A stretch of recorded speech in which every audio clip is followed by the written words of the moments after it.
West Indies की ODI team जो कि गई है बांग्लादेश के दौरे पर और शेरे बांग्ला नेशनल क्रिकेट स्टेडियम के इस मैदान पर खेलेगी आज का पहला वनडे मैच। तो दोनों टीमें जब एक दूसरे के खिलाफ आज के इस मैच में उतरेंगी तो दोनों टीमों के जो बैटर्स हैं खास करके इस मैदान पर जहां पर पहले बैटिंग करना ज्यादातर टीमें प्रेफर करते हैं, उसका रीजन क्या है वो तो आगे मैं बताऊंगा। लेकिन इन दोनों टीमों के जो बैटर्स हैं वो किस तरीके की बॉलिंग पर आज के इस मैच में ढेर हो सकते हैं वो आपको मैं केवल एक लाइन में बताऊंगा। ज्यादा प्लेयर बैटल या कोई भी डेटा देखने की आपको जरूरत है ही नहीं, जो कि ये दो टीमें दुनिया के उन यूनिक टीमों में से एक हैं कि एक तरीके की बॉलिंग इन दोनों टीमों के बैटर्स के खिलाफ आप लगाते जाइए और आपको विकेट वो देते जाएंगे। खास करके वेस्ट इंडीज की टीम की अगर मैं बात करूं, और जैसा मैंने आपको बताया कि ढाका के मैदान पर 18 अक्टूबर का यह मैच जो कि दोपहर को 1 बजे से भारत के समय के हिसाब से खेला जाएगा, यानी कि एक डे नाइट मैच, जहां पर वो संभावना काफी हद तक खत्म होती चली जाती है कि सेकंड इनिंग के अंदर इतनी ज्यादा पिच स्लो हो जाएगी कि स्पिनर्स पूरी तरह से गेम में आ जाएंगे, क्योंकि यहां पर सेकंड इनिंग के दौरान ओस गिरने की भी संभावनाएं काफी हद तक बन जाती हैं। हालांकि वेदर की बात करें तो वो अभी जो फोरकास्ट है उसके हिसाब से तो क्लियर रह सकता है, लेकिन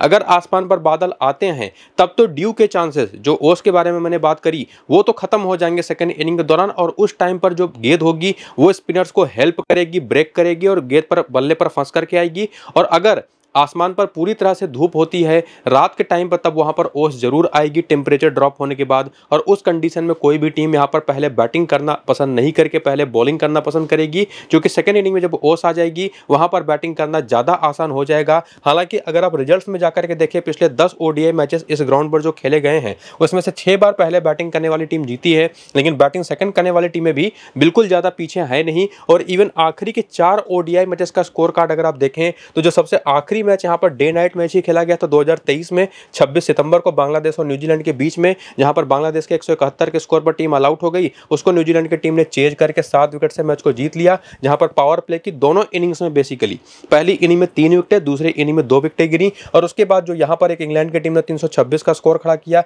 उसके सामने तो बांग्लादेश की टीम को आउट होना ही था, ऑल आउट हो गई टीम, काफी बड़े अंतर से हारी। फिर यहां पर 254 का स्कोर न्यूजीलैंड की टीम ने डिफेंड किया और यहां पर बांग्लादेश ने अपने 209 के स्कोर को डिफेंड नहीं करके इंग्लैंड के खिलाफ वो मैच कंसीड कर दिया बेसिकली और हार गई। तो आखिरी के 4 मैच में भी देखेंगे तो बैलेंस काफी बराबर दिखाई पड़ेगा। हालांकि बड़ी बड़ी टीमें खेली हैं बांग्लादेश के खिलाफ, तो 2 बार पहले बैटिंग करने वाली टीम, 2 बार बैटिंग सेकंड करने वाली टीमें भी आखिरी 4 मैच में जीती है। और इसी वजह से जो यहां पर एक आप अनसर्टेनिटी देख पा रहे हैं ना कि क्या फैसला करें, किस तरीके से टीम बनाएंगे पिच रिपोर्ट को देखते हुए, तो बेसिकली आपको देखनी 2 चीज है। एक तो क्या आसमान साफ है या नहीं, और अगर आसमान साफ नहीं है तो आसमान पर बादल कितने ज्यादा हैं। बादल ज्यादा होते हैं, काले घने बादल, क्लाउडी कंडीशन होगी तो सेकंड इनिंग में चांस नहीं होगा ओस गिरने का, वरना ओस गिरनी ही है। हालांकि दोनों ही कंडीशन में चूंकि ये पहला मैच है और फ्रेश पिच है, कोई भी टीम टॉस जीत करके पहले फील्डिंग करने का ही फैसला करेगी, कोई भी टीम सेकंड इनिंग में बॉलिंग करके जाना पसंद नहीं करेगी। बाकी इन पिछले 4 मैच में स्पिन को 35 और पेस को जो 31 विकेटें मिली है ना, ये नंबर्स भी क्लियर कर देते हैं कि स्पिनर्स तो बहुत इंपॉर्टेंट रहते ही हैं इंडियन सब कॉन्टिनेंट में, बांग्लादेश में खास करके। इवन पेसर्स भी यहाँ पर बहुत इंपॉर्टेंट हैं, लेकिन वो भी पहली इनिंग के दौरान 31 में से 21 विकेटें पहली इनिंग में ही आई हैं। तो आपको ये जो देखना है ना, जो प्रोबेबिलिटीज की कौन से बॉलर कहां पर ज्यादा इंपॉर्टेंट है, तो पहली इनिंग के जिस टीम की बॉलिंग होगी उसके पेसर्स और स्पिनर्स मिक्स करके बहुत ही बढ़िया तरीके से आपको कॉम्बिनेशन बनाना होगा। सेकंड इनिंग के जिस टीम की बॉलिंग होगी उसके पेसर्स वही लेने हैं जो ज्यादा बेहतर हो और स्पिनर्स ही ज्यादातर आपको लेकर के जाने हैं। तो ये जानने के बाद एक और चीज जो आपको जान लेनी है कि आज के इस मैच के बारे में, जो वेदर के बारे में मैं कह रहा था ना, ये कैसी होगी, पिच कैसी होगी, सेकंड इनिंग में ओस आएगी या नहीं, ये सारे अपडेट्स आपको कोई दिक्कत नहीं होगी, वो आपको मैं टेलीग्राम और व्हाट्सएप पर बता दूंगा ऑलरेडी। लिंक आपको इसी वीडियो के नीचे डिस्क्रिप्शन और पिन कमेंट में मैंने दे रखा है, टेलीग्राम चैनल का भी और व्हाट्सएप चैनल का भी लिंक, क्लिक करके आप जाकर के ज्वाइन हो जाइए। वहां पर आपको ना सिर्फ टॉस का अपडेट, उसके बाद वेदर, ओस आएगी या नहीं और साथ ही साथ पिच कैसी है, वो सब कुछ आपको मैं यहां पर बता दूंगा। तो जल्दी से डिस्क्रिप्शन और पिन कमेंट पर जाइए, लिंक को क्लिक करके टेलीग्राम और व्हाट्सएप को ज्वाइन करिए और वहीं पर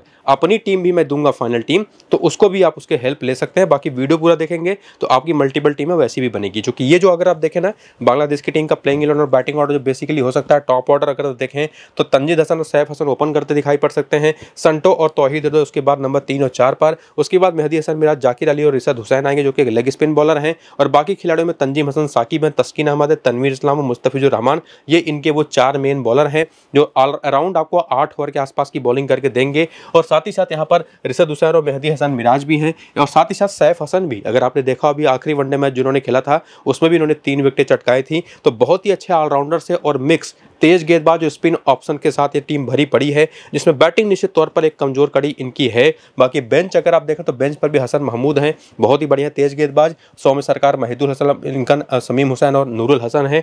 पावर प्ले के अंदर तस्कीन अहमद, तंजीद हसन और मेहदी हसन मिराज शुरुआत करते दिखाई पड़ सकते हैं, जो कि सामने की टीम में लेफ्ट हैंडर से, तो मेहदी हसन मिराज की ऑफ स्पिन आप देख पाएंगे। और डेथ ओवर्स में मुस्तफिजुर रहमान, तस्कीन अहमद और तंजीद हसन साकिब भी बॉलिंग करते दिखाई पड़ेंगे, जिसमें एक आध और हो सकता है रिशद हुसैन भी कर दे। इसके बाद आगे बढ़ते हुए रिसेंट फॉर्म अगर आप देखें कि ये टीम के जो प्लेयर्स हैं रिसेंटली वनडे क्रिकेट में या शॉर्टर फॉर्मेट में बेसिकली कैसे फॉर्म में है, जिससे आपको मदद मिल पाए उनको पिक करने के लिए अपनी टीम में, तो अगर आप देखें तो तंजीद हसन ये एक बड़े ही हाईली इनकंसिस्टेंट प्लेयर रहे हैं। हालांकि इनकी जगह पर अभी रिसेंट में जो ओडीआई सीरीज खेली बांग्लादेश ने अफगानिस्तान के खिलाफ, मोहम्मद नईम को खिलाया था, लेकिन वो भी नहीं चल पाया, तो ये वापस फिलहाल आ रहे हैं, लेकिन उनसे बेहतर बैटर आप इनको कह सकते हैं। कंसिस्टेंसी के नाम की चीज़ आपको देखने को मिलेगी नहीं। बाकी इसके बाद आते हैं सैफ हसन, जो रिसेंट टाइम में ना एशिया कप से लेकर के अभी तक one of the most consistent batter है बांग्लादेश की पूरी टीम में। और इनके साथ एक प्लस पॉइंट आता है इनकी ऑफ स्पिन बॉलिंग। 43 रन देकर के 3 विकेट लास्ट मैच में है, 22 run, 26 run, 64 Nawaz, 18, 69। One of the best option इस टीम की तरफ से, जिनको आप कप्तान है, बस कप्तान भी बिना किसी डाउट के बना सकते हैं। इसके बाद आते हैं संटो भी रिसेंट सीरीज में अफगानिस्तान के खिलाफ पूरी तरह से फ्लॉप शो इनका चला, बिल्कुल टच में दिखाई नहीं पड़ा। इसके बाद आते हैं तौहीद हृदय, बीच बीच में इनके कुछ स्पार्कलिंग इनिंग दिखाई पड़ती है, लेकिन फिर वही फ्लॉप शो भी बीच बीच में आता रहता है। लेकिन अगर आप इस पूरे टॉप ऑर्डर को देखेंगे तो कोई सेकंड बेस्ट बैटिंग ऑप्शन था तो तौहीद हृदय ही है, जिनको आप पिक कर सकते हैं पूरे भरोसे के साथ। इसके बाद आते हैं मेहदी हसन मिराज, ये तो निश्चित तौर पर एक वो यूटिलिटी प्लेयर है जिनको अगर आप 6 टीम बना रहे हैं तो उसमें कम से कम 5 टीमों में रख सकते हैं। अगर आप देखें तो बल्ले से तो नहीं, लेकिन गेंद से लगातार परफॉर्मेंस दी है, बल्ले से भी बीच बीच में अच्छी पारियां आई हैं, तो ये सैफ हसन की तरह ही एक वैसे ऑप्शन होंगे जो कि ज्यादातर टीमों में आपके होने चाहिए। और लगभग 50 से 60% टीमों में तौहीद हृदय होने चाहिए, और बाकी चाहे संटो हो जाए, चाहे तंजीद हसन हो जाए, या इवन जाकिर अली हो जाए, और इवन समीम हुसैन भी अगर प्लेइंग इलेवन में खेलते हो, तो ये कुछ ऐसे प्लेयर है जिनके नाम के सामने टिक मार्क मैंने नहीं लगा रखा है, उनको एज ए ट्रम्प आप किसी एक टीम में रोटेट करके लेके जा सकते हैं।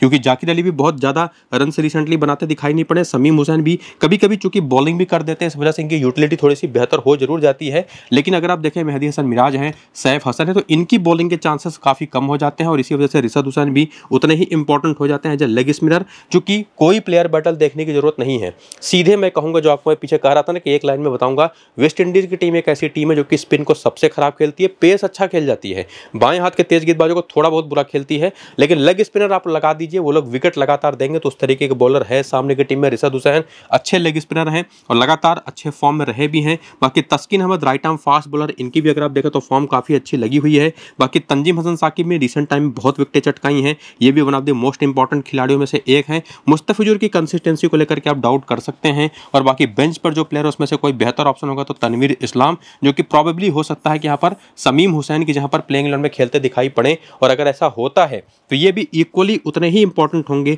जितने इंपॉर्टेंट आपको मैंने सैफ हसन को बताया, मेहदी हसन मिराज को बताया, या इन तीनों गेंदबाजों को बताया, उतने ही इक्वली इंपॉर्टेंट तनवीर इस्लाम भी तब हो जाएंगे। यानी कि बनने वाली अगर बाई चांस आपने 6 टीमें बना रखी है ना फ्री टू प्ले कॉन्टेस्ट के लिए, तो उसमें से कम 4-4, 5-5 टीमों में सारे के सारे होंगे। बाकी जो बचे हुए प्लेयर वो एक टीमों में रोटेट होकर के एज ए ट्रम्प आएंगे। बाकी बेंच पर से एक हसन महमूद भी अच्छा ऑप्शन है, लास्ट ओडीआई में 2 विकेट लेकर के गए हैं, लेकिन काफी महंगे साबित होते हैं। बहुत अच्छे फॉर्म में as a wicket taking option ये दिखाई नहीं पड़ते। इसके बाद हेड टू हेड के आंकड़े देखें तो यहाँ से भी थोड़ा सा आइडिया मिलेगा।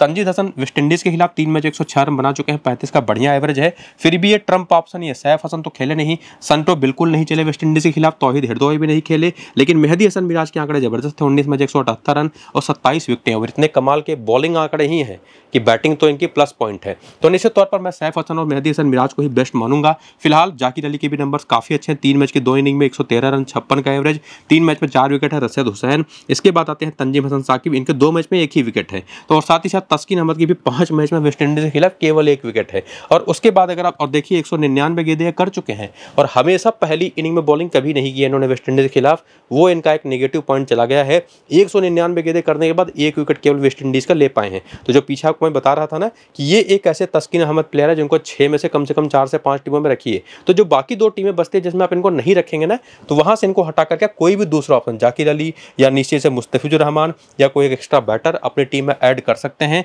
तो आंकड़े भी काफी हेल्प करेंगे। मुस्तफिजुर के आंकड़े बहुत ही अच्छे हैं, ये चीज आपको मैं क्लियर कर चुका हूं कि बाएं हाथ के तेज गेंदबाजी भी थोड़ा खराब खेलती है। अगर बात करें वेस्ट इंडीज की टीम की, हसन महमूद के भी आंकड़े काफी बेहतर रहे हैं। और बाकी अगर आप देखें तो सौम्य सरकार के आंकड़े जब बैटर बहुत ही शानदार है, हालांकि वो खेलेंगे कि नहीं प्लेइंग इलेवन में, इसको लेकर के लगभग लगभग मैं श्योर हूं कि नहीं खेलेंगे। बाकी ढाका के इस मैदान पर वेन्यू के स्टैट्स देखें तो तंजीद हसन तो 2 मैच में चले नहीं, लेकिन नजमुल हसन संटो के आंकड़े फिर भी ठीक ठाक है, बिलो एवरेज ही आप कहेंगे। सिमिलरली तौहीद हिरदोई के भी। बाकी मेहदी हसन मिराज के आंकड़े यहाँ पर भी उस लेवल के हैं कि आप इनको सीधे कप्तान बना दीजिए। बाकी तंजीम हसन साकिब, तस्कीन अहमद के 20 मैच में 34 विकेटें हैं, मुस्तफिजुर के 30 मैच में 57 विकेटें हैं, 37 के एवरेज यहाँ पर भी है सौम्य सरकार का। हसन महमूद ने 5 मैच में 5 विकेटें ले रखी हैं। तो ये ओवरऑल जो एनालिसिस बांग्लादेश की टीम का आपने देखा, एक तो सबसे पहले आपको मैंने बता दिया कि वेस्ट इंडीज की जो कमजोरी है spin bowling, specifically left arm Orthodox या लेग स्पिन या बाएं हाथ की मीडियम पेस बॉलिंग, वो तो है बांग्लादेश की टीम, वेस्ट इंडीज की टीम की। तो ऐसे बॉलर कौन कौन से हैं इस टीम के अंदर बांग्लादेश के, वो तो आपने यहाँ पर देख लिया। अब आप आगे वेस्ट इंडीज की टीम की जब बॉलिंग के एनालिसिस करेंगे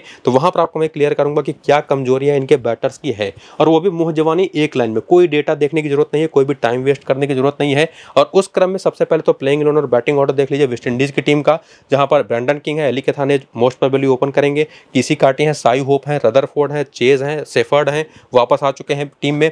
बाकी गुदा केस मोती हैं, समार जोसेफ हैं, जेडन सील्स और जेडाया ब्लेड्स, ये इनके 4 तेज गेंदबाज और स्पिन का ऑप्शन जो कि अराउंड आपको अगर हम बात करें तो 8-8 ओवर की बॉलिंग करके देंगे। और बाकी इनके पास चूंकि रोस्टन चेज और सेफर्ड भी हैं तो ये भी आपको बाकी की बॉलिंग करके दे सकते हैं। और उसके बाद अगर आप बात करें बेंच की तो वो आपके सामने है, पावर प्ले में कौन कौन बॉल कर सकता है, डेथ में कौन कौन ओवर बॉल कर सकता है, उसके नाम भी आप देख सकेंगे। और बाकी रिसेंट फॉर्म अगर आप देखेंगे तो वो भी आपके सामने है। और रिसेंट फॉर्म जो बताता है कि प्लेयर रिसेंट टाइम में कैसे टच में है, अगर आप उसको देखें तो ब्रैंडन किंग कैसे प्लेयर रहे हैं रिसेंट टाइम में खास करके।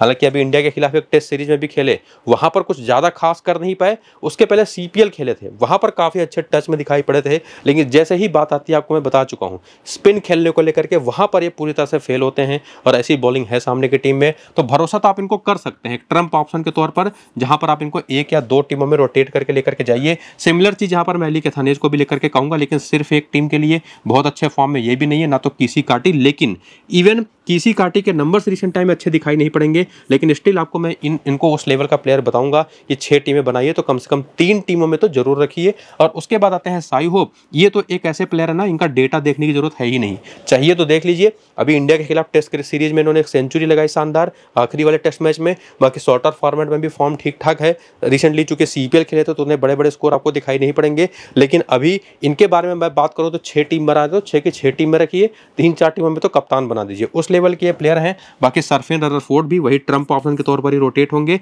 लेकिन इसके बाद आने वाले चाहे वो रोस्टन चेज हो, चाहे रोमारियो सेफर्ड हो, चाहे वो गुदा केस मोती हो, और इवन यहाँ पर अगर मैं कहूँ तो कुछ हद तक जेडन सील्स जिनके पास अच्छी पेस है, लेकिन फिलहाल अगर आप उनको देखें तो जो बाकी के 3 तेज गेंदबाज हैं, जेडाया ब्लेड्स, जेडन सील्स और समार जोसेफ, ये अगर आप 6 टीम बना रहे हैं ना तो 2-2 टीमों में रोटेट होकर के ये तीनों आने चाहिए। अच्छे फॉर्म में है तीनों के तीनों, हालांकि कंसिस्टेंसी की थोड़ी सी इशू है, लेकिन ऐसी टीम आपको बनाना होगा कि इन तीनों में से कम 2 बॉलर हर टीम में होने चाहिए। और रोस्टन चेज, रोमारियो सेफर्ड और गुदा केस मोती ऐसे ऑप्शंस हैं जो कि ऑलमोस्ट आपके 90% टीमों में होने चाहिए विद यहाँ पर साई होप। बाकी के बारे में आपको मैंने क्लियर कर ही दिया है, नंबर्स देख करके आप कैसे फॉर्म में प्लेयर है वो डिसाइड कर ही सकते हैं। बाकी बेंच के भी जो ऑप्शंस हैं उनके भी नाम आप देख लीजिए। और उसके बाद आइए हेड टू हेड के आंकड़े में, जहां पर आप देखेंगे ब्रैंडन किंग बांग्लादेश के खिलाफ 6 मैच में केवल 133 रन, जो कि एक्सपेक्टेड भी है। और उसके बाद आते हैं एली कैथानेज, 1 मैच में 7 रन है, लेकिन किसी काटी के आंकड़े क्यों मैं कह रहा था इनको 3 से 4 टीमों में तो कम से कम जगह दीजिए, वो यहाँ पर डिसाइड हो पाता है। और उसके बाद साई होप के बारे में भी उसी वजह से मैं चीजें क्लियर कर रहा था कि इनको कप्तान है वह कप्तान भी आप बना सकते हैं। सरफेन रदरफोर्ड, बाकी जो टॉप ऑर्डर के बैटर्स हैं एली कैथाने, जो ब्रैंडन किंग, इनसे बेहतर ऑप्शन आपके लिए बन सकते हैं, इनको भी आप ट्राई कर सकते हैं। और बाकी रोस्टन चेज के आंकड़े बहुत अच्छे तो नहीं है, और लेकिन चूंकि लेफ्ट हैंडर्स की भरमार है बांग्लादेश की टीम में, और वो भी स्पिन बहुत अच्छी नहीं खेलते, स्पेसिफिकली लेग स्पिन। हालांकि कोई लेग स्पिनर इस टीम के अंदर है नहीं, लेकिन उनकी जगह पर लेफ्ट आर्म ऑर्थोडॉक्स बॉलर है गुदा केस मोती, और रोस्टन चेज तो है ही एज ऑफ स्पिनर, तो ये दोनों बहुत इंपॉर्टेंट है। और गुदा केस मोती के आंकड़े भी बहुत ही शानदार है, 6 मैच में 9 विकेटें, और जेडन सील्स के भी 3 मैच में 5 विकेट है। और ये इसका रीजन भी है चूंकि इनके पास एक्सप्रेस पेस है, और इवन आमिर जंगू भी 1 मैच खेल करके शतक लगा चुके हैं बांग्लादेश के खिलाफ, तो अगर वो खेलते हैं तो एक शानदार ऑप्शन बनेंगे। और इसके बाद आकर के वेन्यू का भी डेटा अगर आप देखें तो बाकी नीचे के प्लेयर्स तो इस मैदान पर खेले नहीं, केवल साई होप इस मैदान पर 2 वनडे मैच खेले, 189 रन, एक बार नॉट आउट रहे हैं, तो 189 का ही एवरेज है। 2 मैच में 41 रन, 2 विकेट यहाँ पर रोस्टन चेज के भी। और साथ ही साथ वेन्यू के आंकड़े तो आपने देखे, ये बात तो क्लियर कर लिया कि किस प्लेयर की कितनी इंपॉर्टेंस है दोनों टीमों की तरफ से। लेकिन ये चीज क्लियर रखिएगा कि जब बात आती है बांग्लादेश की बैटिंग अटैक की, तो वो जो वीकनेसेस उनको काफ़ी हद तक फील होती है, तो वो होती है गुदा केस मोदी के खिलाफ, और चूंकि लेफ्ट हैंडर्स की भरमार है तो रोस्टन चेज के खिलाफ, और चूंकि बहुत ही तगड़ी एक्सप्रेस पेस है जेडन सील्स के पास अच्छी लाइन और लेंथ के साथ, और शुरू में थोड़ी बहुत गेंद को हिला भी लेते हैं, तो ये तीनों तो बहुत इंपॉर्टेंट होंगे। और इवन समार जोसेफ भी 3 से 4 टीमों में आप कह सकते हैं, 3 से 4 टीमों में जडाया ब्लेड्स भी, ये दोनों कॉम्बिनेशन बना करके आपको टीम में दिखाई तो नहीं पड़ने चाहिए, बल्कि जितने कुछ टीमों में ये हो तो कुछ टीमों में ये हो, 1-2 टीम ऐसी हो कि दोनों हो, इस तरह से आपको लेकर के जानी है। और बैटिंग में से Sai hope one of the best option है किसी कार्टी के साथ। तो इस तरह से प्लेयर्स आपको पिक करने हैं कि कौन सबसे इंपॉर्टेंट है जिसको ड्रॉप नहीं करना है और किसको रोटेट करना है। तो निश्चित तौर पर जैसी दोनों टीमें हैं, और चूंकि होम ग्राउंड है बांग्लादेश का, तो ये आप कह सकते हैं कि बांग्लादेश की टीम के पास भी चांसेस बहुत अच्छे हैं। रिसेंटली वेस्ट इंडीज बहुत खराब क्रिकेट खेल रही है, तो चांसेस इक्वल है दोनों टीमों के पास, लेकिन टॉस की इंपॉर्टेंस बहुत ज़्यादा होगी, पिच की इंपॉर्टेंस बहुत ज़्यादा होगी, और उससे भी ज़्यादा इंपॉर्टेंस होगी ओस की। तो वो जो अपडेट्स होंगे ओस के बारे में, पिच के बारे में, टॉस के बारे में, वो टेलीग्राम और व्हाट्सएप पर आपको मैं बताऊंगा। अपनी फाइनल टीम भी यहीं पर दूंगा, नीचे लिंक डिस्क्रिप्शन और पिन कमेंट में है, क्लिक करके टेलीग्राम और व्हाट्सएप चैनल को ज्वाइन करके रखिए। अपनी टीम खुद से बनाइए पूरे वीडियो को देख करके। चाहिए तो मेरी भी टीम से आप कुछ हेल्प ले सकते हैं, जो कि आपको मैं टेलीग्राम पर दूंगा। फिलहाल इस वीडियो को यहीं पर करेंगे खत्म, चलते हैं, नमस्कार।